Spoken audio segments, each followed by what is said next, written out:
สบายดีวันนี้กะของฝ้ายเองกะแต่งตัวบ่สุภาพในเรื่องนึงเนาะกะสิมามีอันสาระแนวหูที่สิมาแนะนำให้เพื่อนๆทุกคนอยู่ใน Facebook หรือว่าที่คนทั่วๆไปนี่เนาะสิให้ฮู้ว่าอ่าคนที่เว้าเกี่ยวกับสุขภาพของคนเฮาเนาะสุขภาพของคนเฮาที่ว่าไผว่าที่มีสุขภาพอ่าบ่แข็งแรงเนาะแล้วก็อ่อนเพลียที่ว่าคนที่ว่าเกี่ยวกับเฮ็ดเวียกหลายเนาะแล้วก็คนที่ว่าบ่มีเวลาออกกำลังกายแล้วก็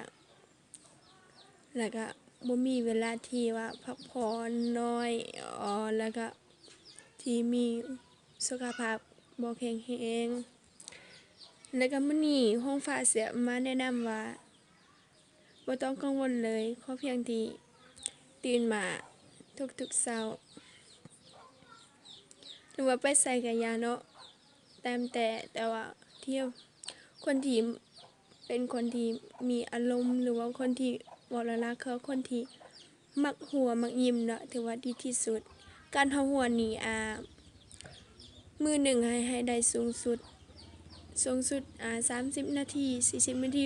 คนที่มักหัวมักยิ้มนำหมู่คู่ทั่วๆไปนี่เนาะถือว่าดีที่สุดเพราะเฮ็ดให้อาการยิ้มการหัวมันเฮ็ดให้กระตุ้นให้ล้อเลียงกับต่อเส้นประสาทแล้วก็เส้นประสาทแล้วก็เส้นเลือดของเฮาเนาะมันเฮ็ดให้สุขภาพแข็งแรงแล้วก็สมบูรณ์ดีเนาะแล้วก็ข้อ2ไผที่มักส่วนใหญ่เป็นแม่หญิงเฮาเองเนาะที่ตื่นมาเช้าไผที่ว่าบ่มักหวีผมเนาะต้องพยายามหวีผมนี่การหวีผมนี่มันมีคุณประโยชน์หลายต่อร่างกายเฮาแล้วก็สุขภาพเฮาเองการเฮาหวีผมนี่มันเฮ็ดให้เส้นเส้นเลือดเฮานี่มันอิหยังว่าง่ายๆว่าเฮ็ดให้เส้นผมเฮานี่แข็งแรงเนาะแล้วก็ว่าดีต่อสุขภาพเฮาอย่างหนึ่งนี่มันก็แม่นเนาะ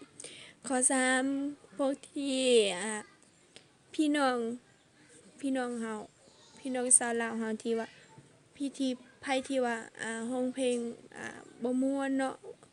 ร้องเพลงบ่ม่วนถ้าซ้อมพยายามซ้ำใดก็บ่ได้เนาะ1นี่คือกันกับเว้าจาก็พวกที่ว่าเว้าจานี่มันเว้าง่ายๆว่าเสียงสำเนียงเฮานี่มันบ่อ่อนบ่หวานเนาะมื้อนี้ก็คงฟ้าสิ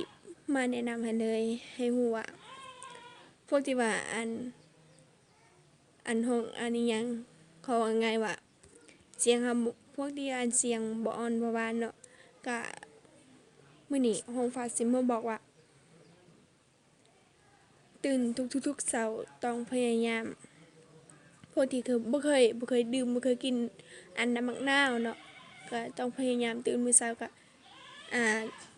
พยายามกินน้ำมะนาวจอกหนึ่งใส่น้ำเกลือเนาะปนกับน้ำเกลือกับน้ำมะนาวมันเฮ็ดให้เสียงสำเนียงเฮามันจะปรับเปลี่ยนเนาะต้องต้องดื่มทุกๆเช้าตอนเช้าตอนที่เฮาตื่นมาเช้าก่อนเฮาสิไปไสก็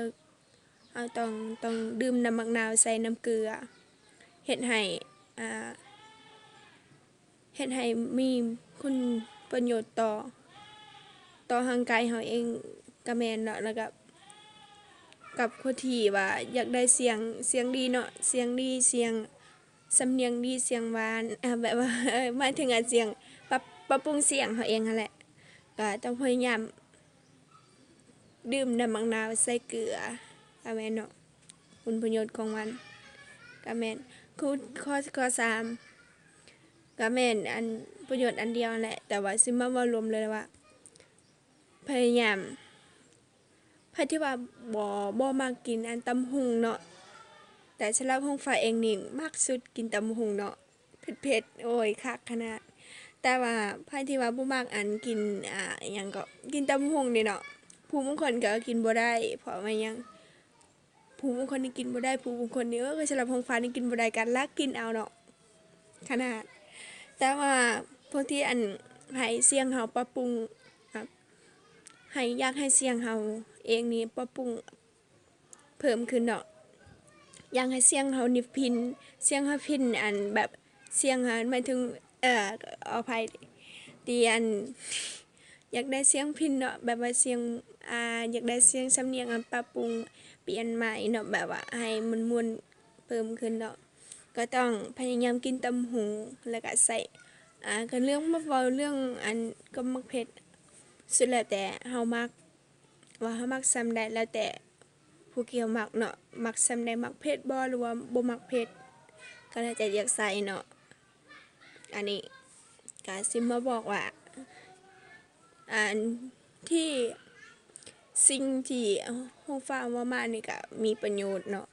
แต่ว่าถ้าว่าไผบ่อยากฟังบ่อยากเบิ่งก็บ่เป็นหยังเลื่อนเฟซเราฟ้าไปเลยก็ได้แต่ว่าไผว่าหากว่าถ้าเบิ่งแล้วก็เป็นคิดว่าถ้าเบิ่งแล้วถ้ารับชมรับเบิ่งแล้วคือว่ามันน่าสนใจเนาะน่าสนใจน่าอยากเบิ่งน่าอยากชมก็เบิ่งได้แต่ของฟ้าสิมาว่าก็ปีนี้ก็ปีแรกของฟ้ามาอัดคลิปลงเฟซเบิ่ง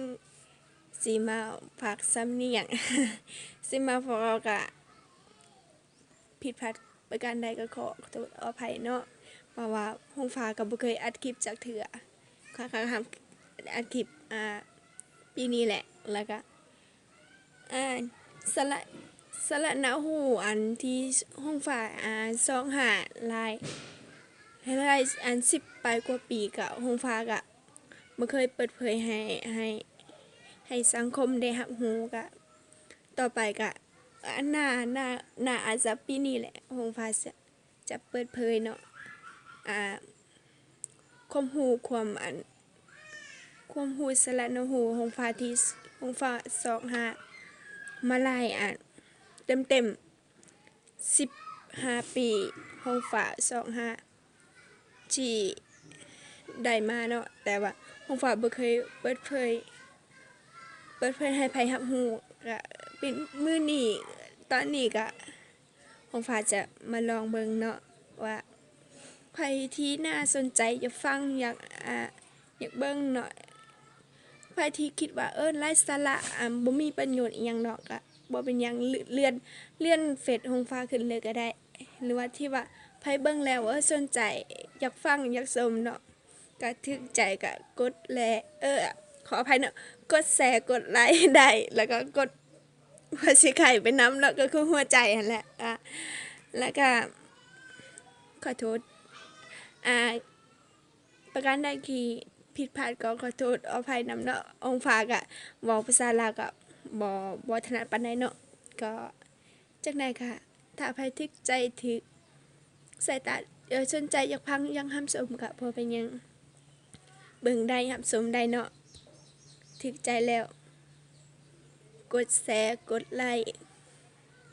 กดหัวใจเลยบาย